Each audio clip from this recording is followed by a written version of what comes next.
Payment on invoice. Payment on invoice says uh, the buyer receives an invoice on or after delivery,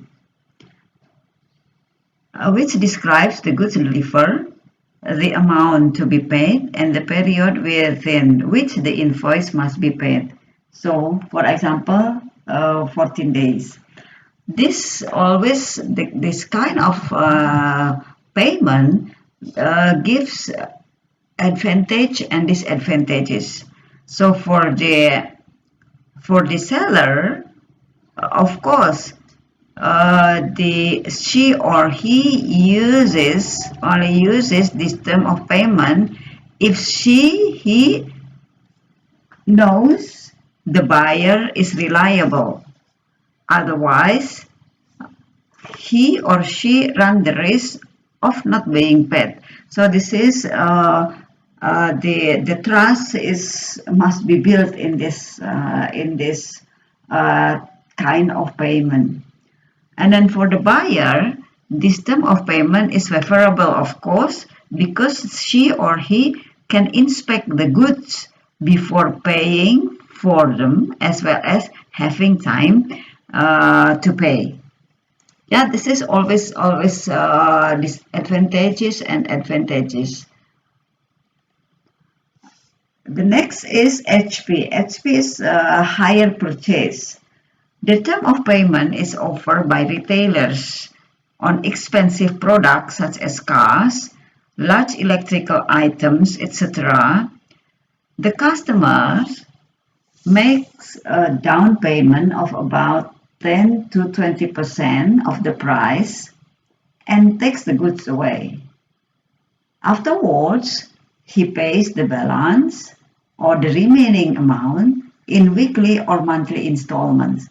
So this is the down payment. Every company has different regulation, term and condition. Perhaps 30%, perhaps 25%. It's depend of the preference of the company or the shops. They sell the goods, and also the remaining can be paid weekly or monthly, or perhaps bi-monthly, or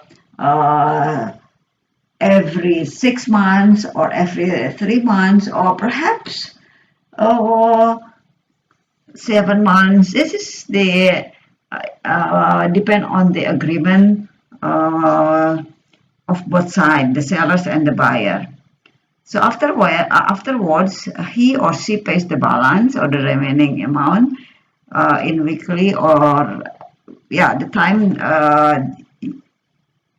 both sellers and the buyer agrees upon.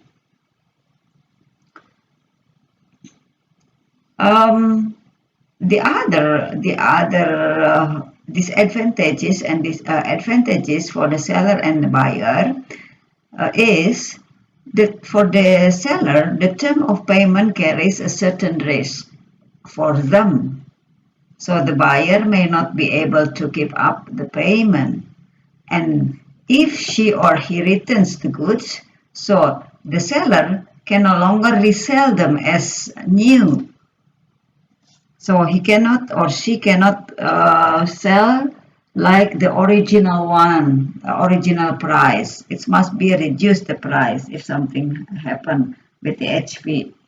And then, but for the buyer, it's very favorable, of course. So as he or she doesn't have to save up a large amount of money before she or he can buy an expensive product. However, he or she usually has to pay interest, which means at the end she or he will have to pay more than if he or she bought the goods. This is always pros and cons. The next term is open account terms or open account items. With reliable customers who place regular orders, the seller might agree to open account terms. Here, the buyer doesn't have to pay for every delivery separately. Instead, he receives a statement of account every month or a quarter which states the total amount of he owes the buyer.